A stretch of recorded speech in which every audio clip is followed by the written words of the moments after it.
Assalamualaikum warahmatullahi wabarakatuh. Perkenalkan, nama saya Yogi Muntaradjatmaya, NIM A5102100111. Saya di sini akan menjelaskan tentang filosof Muslim yaitu Al-Baghdadi.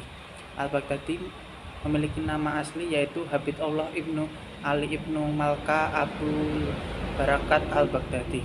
Beliau juga memiliki julukan Auhad al-Zaman atau orang ternama pada zamannya. Julukan itu diyakini terkait dengan profesi beliau sebagai seorang dokter, sebab beliau merupakan dokternya para khalifat Baghdad dan juga langganan para sultan dari dinasti Seljuk. Beliau dilahirkan sekitar tahun 470 Hijriah atau 1077 Masehi dan wafat pada tahun 560 Hijriah atau 1164 Masehi di Baghdad, sebuah kota di wilayah Tigris dekat Mosul, Irak. Keahlian atau bidang yang dikuasai oleh beliau yaitu dalam bidang kedokteran, fisika, bahkan hingga psikologi. Beliau juga merupakan dokter yang terkenal karena praktek kedokterannya menjadi langganan para khalifat di Baghdad dan para sultan dari dinasti Seljuk. Beliau juga merupakan pengajar dalam bidang kedokteran sehingga beliau memiliki sejumlah murid kedokteran. Karya beliau yang paling terkenal adalah kitab Al-Muqtabar yang berisi esai-esai tentang filsafat. Dalam esainya, beliau menguraikan konsep-konsep dasar tentang filsafat alam dengan analisis yang tajam. Kitab ini disusun saat ia mencapai usia yang matang. Kitab ini berisi tentang refleksi-refleksi dari filosofis yang dilakukannya dari waktu ke waktu, terutama mengenai logika, fisika, ilmu pengetahuan alam, dan matematika. Ia mengutip pula kitab Al-Shifa yang ditulis oleh Ibnu Sina.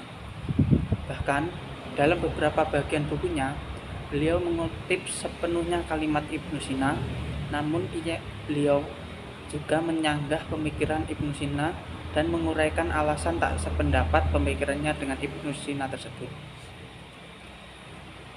Beliau mengenalkan ide-ide alternatif yang menarik dan ide tersebut mengantarkannya pada perkembangan fisika modern, seperti idenya mengenai gerak dan konsep tentang waktu pada 1938 oleh seorang ilmuwan Solmo Pinus menaruh perhatian besar pada ide inovatif tersebut.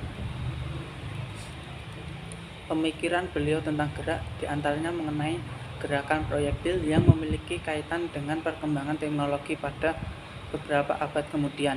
Ini bermula dari perbincangan mengenai bubuk mesiu yang ditemukan di Cina. Pokok pemikirannya yaitu mengenai matematika, logika, ilmu alam, dan ketuhanan. Buku ini juga berisi sejumlah pembahasan mengenai filsafat yang berkaitan dengan alam dan jiwa. Selain itu, beliau juga menulis sejumlah risalah yang lebih kecil seperti risalah Fi Sabab Zuhur Al-Kawakib Layyan wal Khafaya Naharam yang telah diterjemahkan oleh E. Weideman dalam Eden Jarbuk tahun 1909 Masehi. Dalam kitab Al-Muqtabar, beliau mengambil alih sejumlah tesis dari kitab Shifa-nya Ibnu Sina dan mengutipnya secara harfiah. Tapi di sisi yang lain, dia juga mengkritik sejumlah tesis-tesis Ibnu Sina yang sangat esensial, terutama dalam bidang fisika. Ketertarikan beliau pada materi tentang pemikiran manusia juga mendorongnya untuk menguraikan suatu gagasan mengenai waktu. Menurutnya, penjelasan tuntas atas hal ini lebih berhubungan dengan konsep metafisika bukan hanya pada fisika. Dengan demikian, waktu merupakan ukuran tentang ada, bukan ukuran mengenai pergerakan.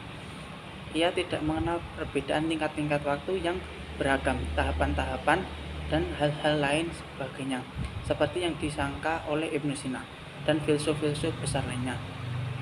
Jadi, waktu merupakan suatu bukti tentang adanya pecinta, al-khaliq, dan yang dicipta, al-makhluk. Sekian presentasi dari saya. Apabila ada salah kata dan kurangnya, saya minta maaf. Terima kasih sudah menonton. Wassalamualaikum warahmatullahi wabarakatuh.